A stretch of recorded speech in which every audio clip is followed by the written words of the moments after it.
പുറത്താക്കിയ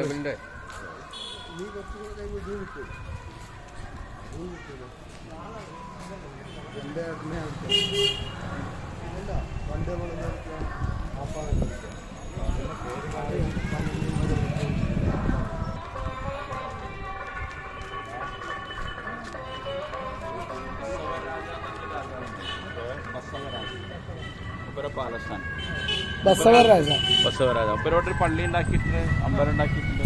ഇവിടുത്തെ ആദ്യത്തെ പള്ളി ഉണ്ടാക്കിയാണ്. പത്തർമശ്ശേരി കല്ലോണ്ട് ഉണ്ടാക്കിയാണ്. കുറച്ചൊന്നും നടക്കണം. പുങ്കനൂര് ബസവരാജ ആന്ധ്രാപ്രദേശിലെ അദ്ദേഹം ഉണ്ടാക്കിയ കോട്ടയാണിത്. ഇവരടുത്ത് ടെമ്പിള് കാണുന്നുണ്ട്. ബസവരാജ കോട്ടവത്തളമാണ് നമ്മൾ കാണുന്നത്. ഇദ്ദേഹം ഇവിടെ ഒരു ടെമ്പിളും ഉണ്ടാക്കിയിട്ടുണ്ട്. കുറച്ചപ്പുറത്ത് മസ്ജിദും ഉണ്ടാക്കിയിട്ടുണ്ട്. പത്തർ മസ്ജിദ് എന്നാണ് അത് അറിയപ്പെടുന്നത്. മതസാഹോദര്യത്തിൻ്റെ നാടാണ് ഇന്ത്യ മുഴുവൻ.